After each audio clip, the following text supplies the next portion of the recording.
In this video, I'll be showing you how to turn on the home button on your Google Pixel phone. Now, while many Android devices ship with gesture navigation by default, you can easily switch back to the classic 3-button layout with home, back, and recent apps. So what you want to do is go over to your settings application, go ahead and scroll down and tap display. Now, once you're in display, go ahead and scroll down and go over to navigation bar once you go ahead and see it. So go ahead and click on that.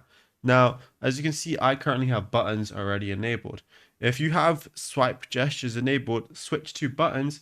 And as you can see in that same area, I'm going to see the 3 lines, the home screen and the back area right there. Yeah, it's literally as simple as that. There's nothing else to it. You can also go ahead and change, different things as well. Like you can have circle to search, or I can look for anything else over here as well.